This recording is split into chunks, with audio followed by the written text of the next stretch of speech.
ಈಗ ನಾವು ಜಗತ್ತಿನ ಬಹುಪಾಲು ಜನರು ಅನುಸರಿಸುತ್ತಿರುವ ಕ್ಯಾಲೆಂಡರಿನ ಹೆಸರೇನು? ಈಗ ನಾವು ಬಳಸ್ತಾ ಇರೋ ಕ್ಯಾಲೆಂಡರಿಗೆ ಒಂದು ಹೆಸರಿದೆ, ಅದು ಯಾವುದು ಅಂತ ಆಯ್ಕೆಗಳನ್ನು ನೋಡೋಣ.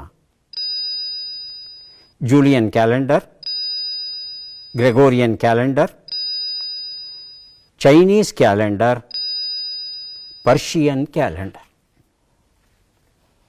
ಯಾವುದಿರಬಹುದು? ಇದು ಗೊತ್ತು ಸರ್ ನನಗೆ, ಗ್ರೆಗೋರಿಯನ್ ಕ್ಯಾಲೆಂಡರ್.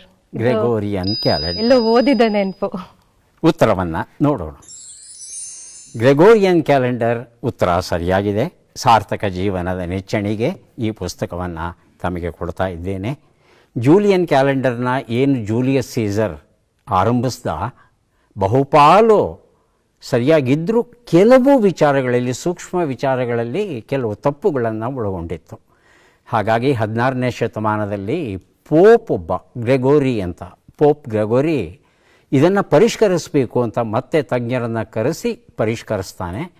ಹೆಚ್ಚು ಕಡಿಮೆ ಅದು ನಿಖರವಾಗಿದೆ. ಇವತ್ತಿಗೂ ಸಹ ನಾವು ಮಾತ್ರ ಅಲ್ಲ, ಜಗತ್ತಿನ ಬಹುದೇಶದ ಜನ ಅದನ್ನು ಬಳಸ್ತಾ ಇದ್ದಾರೆ.